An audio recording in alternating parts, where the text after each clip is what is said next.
Cochilco prevé inversiones, escuche bien, por 65.747 millones de dólares en proyectos mineros para el próximo decenio. La cartera de proyectos 2018-2027 considera 44 proyectos. Y para hablar sobre el aporte productivo y también los desafíos del sector en esta materia, nos acompaña Joaquín Villarino, presidente ejecutivo del Consejo Minero. Joaquín, un gusto tenerte nuevamente aquí en el programa. ¿Qué tal? El gusto es mío. Muchas gracias por la invitación. A ver, inversiones por más de 65.000 millones de dólares. ¿Cómo leerlo a primeras? ¿Como una buena cifra? ¿Como una proyección positiva con respecto a lo que fueron los últimos años más bajos de la agenda minera? Bueno, no, el catastro de inversión de Cochilco no se mueve mucho respecto al año pasado, es en torno a un 5%. El cambio más radical se produce si uno lo compara con la agenda que teníamos hace unos 6 o 7 años, donde habían proyectos por 102.000 millones de dólares. ¿Qué es lo que ha pasado en este tiempo? Bueno, no se han invertido 60.000 millones de dólares. Hay proyectos que quedaron rezagados, postergados o olvidados. Algunos fueron rechazados por el sistema, por así decirlo, o en instancias judiciales o administrativas. Pero de todas maneras es una cartera atractiva.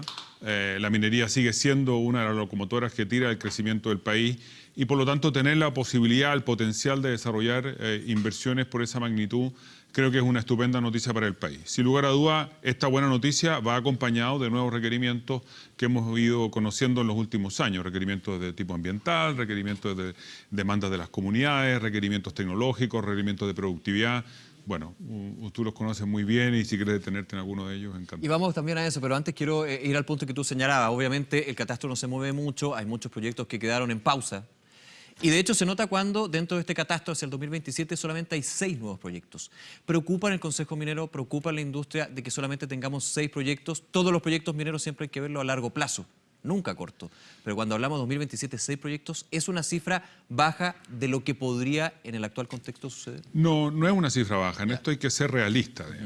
Un proyecto minero tarda desde que se conocen más o menos los recursos y se comienza a analizar seriamente hasta que tú tienes la primera tonelada de producción o el primer cato, o en el caso del cobre, prácticamente una década. Y por lo tanto, tener en el pipeline 6, 5, 7 proyectos es bastante razonable. Ahora, lo dramático es que cuando en menos de una década tú tienes 3 proyectos que se caen de esos 4 o 5, que es lo que ocurrió parcialmente con Dominga, que tenemos la posibilidad de que se ejecute si es que tiene un buen resultado en los tribunales y en la aprobación ambiental que tiene que dar la autoridad administrativa todavía.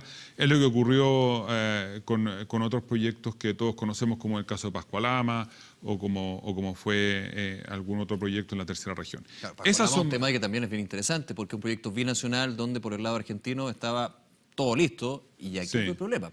Y aquí fue el problema, lamentablemente. Pero yo creo que esas son las malas noticias, cuando tenemos una institucionalidad que no es capaz de resolver las objeciones que muchas veces son muy válidas, bien fundadas, no es capaz de sobreponerse a algunos contratiempos y terminamos con proyectos que están en el pipeline una década, se obtiene la mayoría de los permisos y finalmente hay una especie de emperador romano que dice sí o no.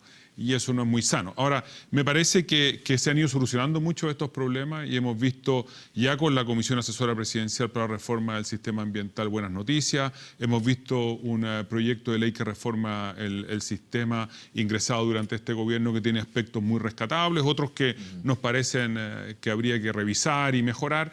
Pero me parece que la propia oficina que se ha constituido bajo el Ministerio de Economía, la conocida Oficina de Grandes Proyectos, de proyectos sustentables, creo que es una buena idea. Y además cuando uno escucha al ministro y al propio Juan Ovaz, que está a cargo de la oficina, hablar de por qué tiene este nombre de sustentable, es reconfortante, porque la verdad es que no se trata simplemente de apurar la tramitación porque sí, sin bajar estándares, eliminamos burocracia y creo que eso es la línea correcta para gozar de los beneficios de una industria que le ha dado mucho al país, que marca su carácter desde sus primeros años. Me quedo con burocracia.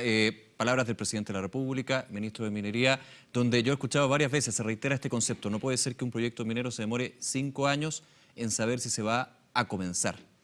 Hay que rebajar esos tiempos. ¿Tú ves ya claridad con respecto a ese aspecto y que finalmente cumpla las 2 dimensiones? Primero, que sea una certeza y garantía para la empresa que quiera explorar, que quiera producir un proyecto minero nuevo, pero también que cumpla y no tenga un problema en el desarrollo del proyecto.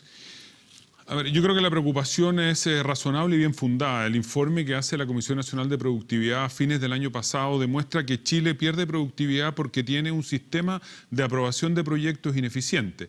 Y a esta conclusión llega comparando a este país con otros países mineros, como Canadá, Australia, el propio Estados Unidos, donde los plazos son más acotados y le puedo asegurar que los estándares no son menores que los chilenos, incluso son mayores que los chilenos. Eso es clave. Son procesos, por lo tanto, que pueden ser más eficientes sin bajar estándares, sin bajar calidad, sin bajar satisfacción de necesidades y demandas muy razonables desde el punto de vista económico, desde el punto de vista ambiental y desde el punto de vista social, que es lo que permite que los proyectos sean sustentables en el largo plazo. Por lo tanto, esta preocupación del gobierno tiene un buen fundamento. Nosotros hemos venido levantando el punto ya hace más de 5 años, en que hemos venido diciendo dónde están los obstáculos. Y te digo, en Australia la aprobación de un proyecto puede demorar 3 años. Aquí estamos en 5 o 6. Creo que tenemos un desafío y una oportunidad tremenda de modernización del Estado, de agregar recursos para satisfacer más rápido necesidades del país. ¿Y cuánto hay que esperar para eso? ¿5 años más? ¿10 años más? A ver, yo creo que eso finalmente también es lo que dará certeza a la industria. A ver, yo creo que se están dando buenos pasos correctos. Es decir, vuelvo sobre esta oficina de proyectos sustentables bajo el Ministerio de Economía, creo que un brazo.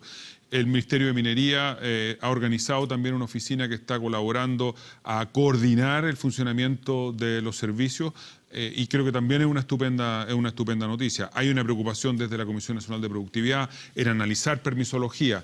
Es decir, yo creo que se están dando pasos muy concretos que tienen un buen sustento y con resultados específicos. Adicionalmente, va a ser necesario introducir algunas modificaciones legales y eso puede tomar más tiempo. Hemos visto un Congreso un poquito crispado, con poca capacidad de colaboración, con una visión más bien miope desde mi perspectiva, una visión más bien cortoplacista, que no está pensando en el desarrollo del país, porque al final, que haya o no haya minería, todos los clichés aparte y las frases para el mármol aparte, es si hay o no hay muy buen desarrollo para el país. Esta es una industria que en definitiva le ha cambiado la vida a un porcentaje importante de chilenos y al propio país. ¿Tú crees una industria que en el aspecto legislativo ha quedado más bien como un estereotipo? Se habla siempre del royalty, de alguna manera siempre terminan siendo los malos contra los buenos. ¿Se ha quedado un poco en esa tecla?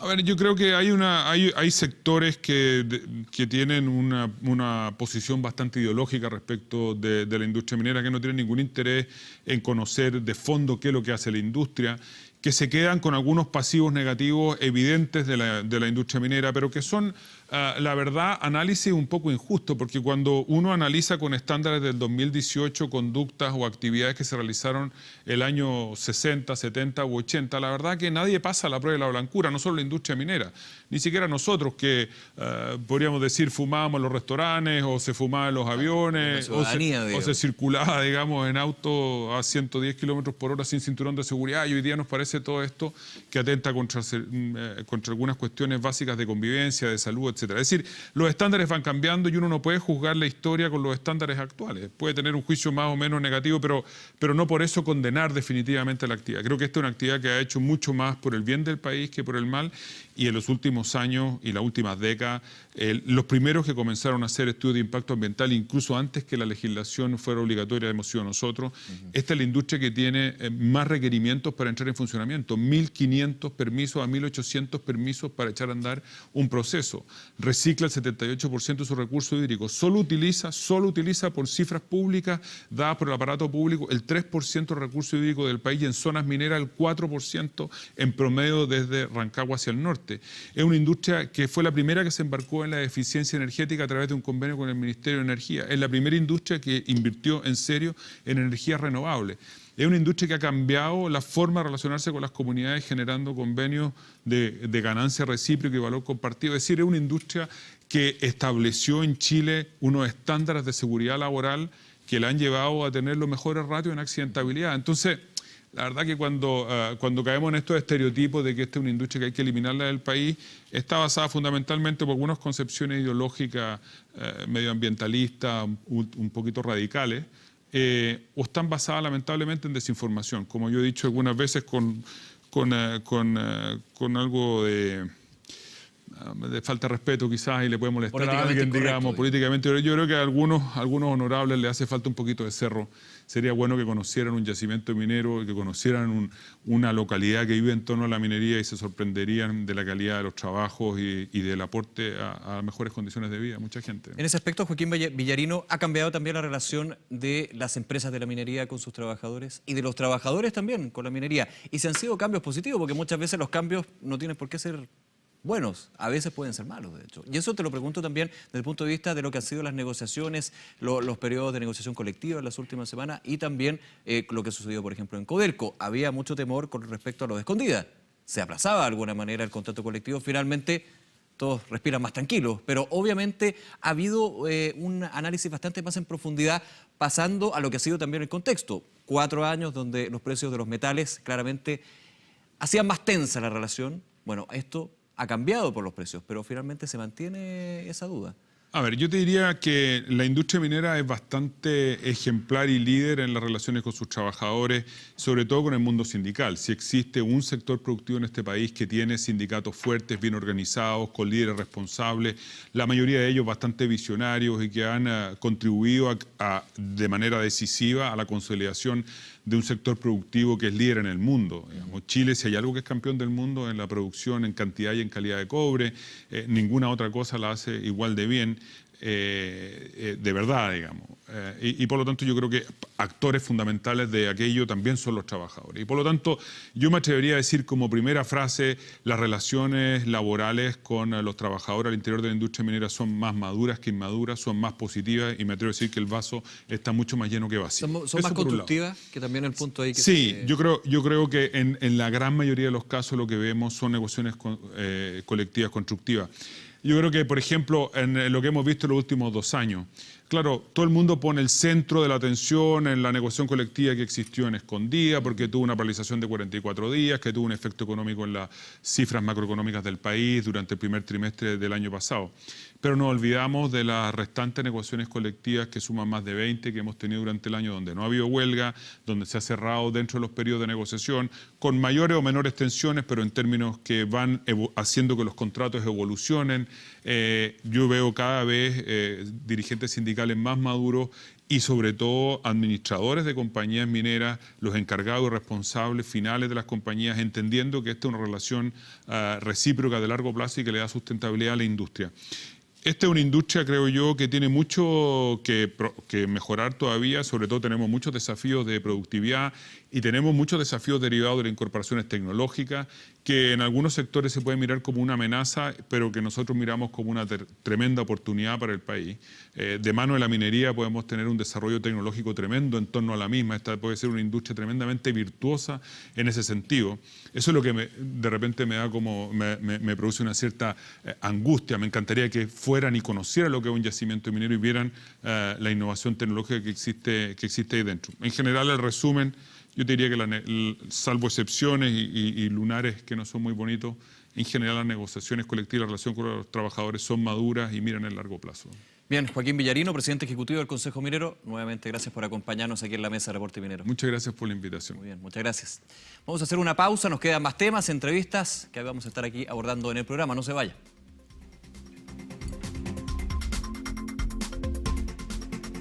No olvides suscribirte a nuestro canal de YouTube.